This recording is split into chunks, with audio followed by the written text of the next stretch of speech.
Hello, everyone. Welcome back to flatcapeurotalk. And in this one, I'm going to be breaking down Luis Diaz, this player that we're supposedly heavily rumored with maybe making some bids for. We made an initial bid of around like something like 36 million pounds. We need to really up it from there, I think, in order to actually be really serious about actually getting this guy through the door. Supposedly, according to some sources, we have put in another bid, an improved bid on the player. I guess that will be remain to be seen whether that is true. If that is the case, hopefully it's actually closer to what maybe Porto are asking for. I have a feeling we don't need to actually push for the 80 million release clause. I think something around that 60 million mark is what they'll probably listen to. But let's break down Luis Diaz, who he is, what he can bring to Spurs, everything that you maybe need to know about him. You can find in this sort of show right here on the Scout Report. I will be doing a highlight reaction, I think, to him. I think I just want to see the rumors kind of come through a bit more, let things settle, and I'll be doing a highlight reaction with Dave. And I think the highlight reaction be a whole lot better alongside David, just because then two of us can kind of bounce off of each other with how ridiculously talented this player is. But Luis Diaz, everybody, born in Barrancas, Colombia, 25 years old, born in 1995, just turned 25, by the way. Height is 1.78 meters, 5 feet 10 inches tall.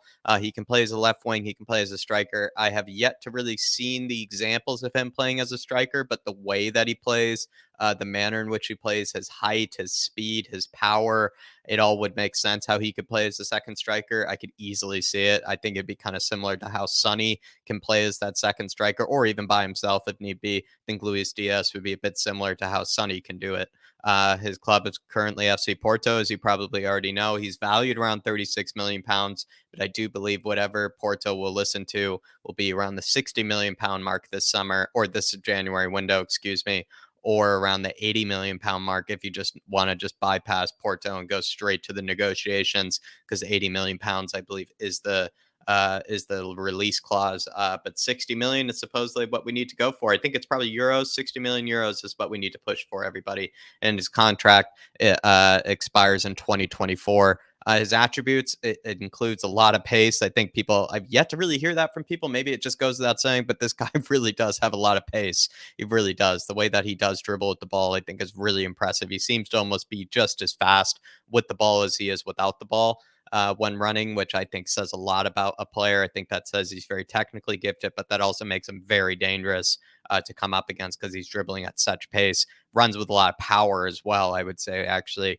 The way that he kind of runs is very direct. It's very powerful. So you kind of one of those players where you kind of probably don't really want to get in his way, kind of, sprint. It's almost like a Sadio Mane kind of sprint where it's just very powerful and very direct.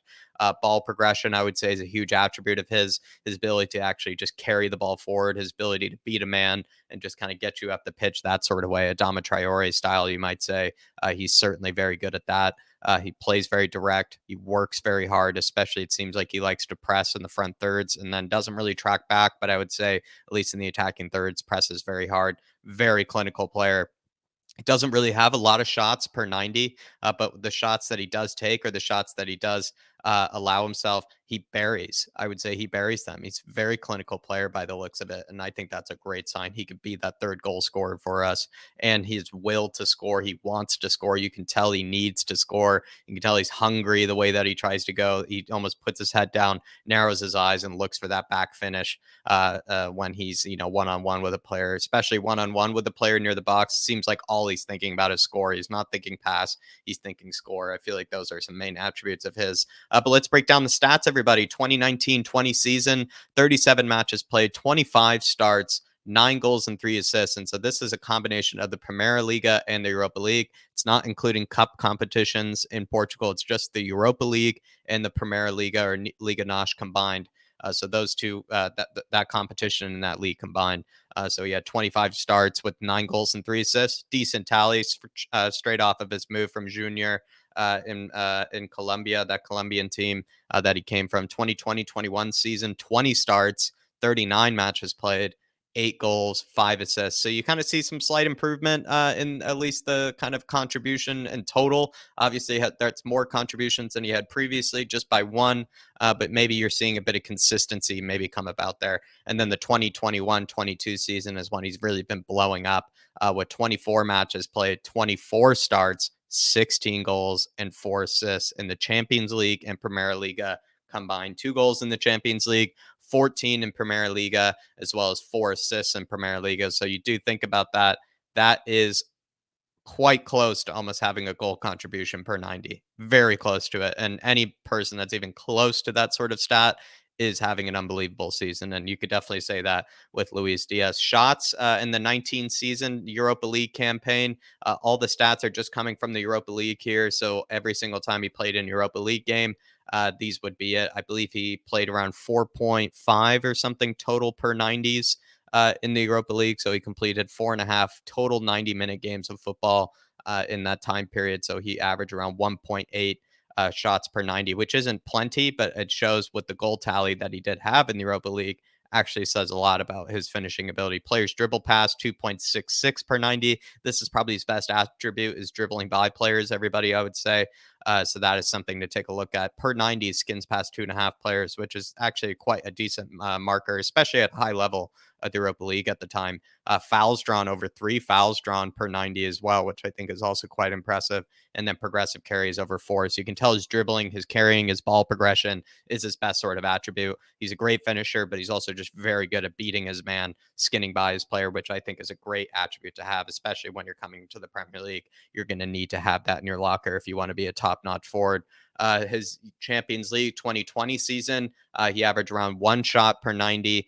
He skinned past 2.8 players per 90 in the Champions League, which is actually more impressive because in the Champions League, Porto, they probably don't dominate as much. They don't really have as great a they're not really the team that's expected to win really any of the matches sometimes in their kind of Champions League group stages. So if he was skinning past more players in the Champions League than he was in the Europa League, I think that says a lot actually about the player. I think that shows huge improvement. I think that shows he can take on better defenders and still kind of have the same product of being able to skim past a guy. A lot of good things to be said there. And also 4 fouls drawn per 90 as well in the Champions League. That is somebody that you can tell there he's causing a nuisance. He's causing trouble. He's causing chaos, which is also great to see. Progressive carries drops a little bit to 3.2. That makes sense. Like I was saying with the Champions League, you're playing with Porto. You're not going to have as much of the ball, not as many opportunities to be able to drive up the pitch. So the progressive carries go down, but the fouls drawn and the player's dribble pass went up though, which I think is a great indicator.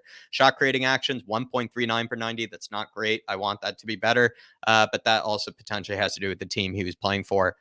Key passes 0.6 per 90. That a key pass is basically any sort of pass that leads to a shot or a shot attempt, which is a great pass or a great stat, excuse me, and not very many there with 0.6. But we do move on to his 2021-22 season. This current season in the Champions League, he was averaging 1.73 shots per 90, which is a bit better, a bit kind of towards that marking that you're looking for. Players dribble past 3.45 per 90 in the Champions League. And they played in a very tough group. Remember that group, I believe, was AC Milan, Atletico Madrid, and Liverpool. So all teams with great defenses, great defenders that he's coming up against, and he skimmed past 3.45 players of those per 90. That is very, very high. That is actually some of the higher per 90 stats of a player in all of Europe's top 5 leagues. I would probably say when it comes to skinning past players per 90, that is way up there. I would probably argue. So everybody, I would say, expect a very dynamic player, a player that can skim past lots of players. That's definitely what you're looking for with Luis Diaz. Fouls drawn has gone down 0.86. Not sure why that is. It seems like he was drawing a lot more fouls, before in Champions League and Europa League. Maybe he's just not going down as much. That would be interesting. Progressive carries, 5.52 progressive carries in the Champions League so far, which I think that is absurd. That is a great stat. 5.52. He's great at getting the ball up the pitch, being able to carry the ball forward, not needing to pass it, can just drive the ball up the pitch himself in terms of ball progression. We need players like that. That's why we're going for Adama Traore. Also, Rabat could also kind of bring that as well. So you maybe see a trend as to who we're trying to get into the team. Shot creating actions have gone up a bit, 2.24. That's beautiful to see. And then key passes have gone up 1.55. So you can actually see his shot creating ability and his chances, kind of creation have gone up. His ability to create for others as well as himself has gone up a bit, which is great to see. But that is the end on Luis Diaz. I've just broken down all the stats for you. What do I think he could bring to Spurs? He can be a left winger for Sonny when Sonny maybe can either be pushed to the right and you do all three of them. Luis Diaz on the left, Sonny on the right, and then Harry Kane up top. I think could be lethal. I mean, lethal.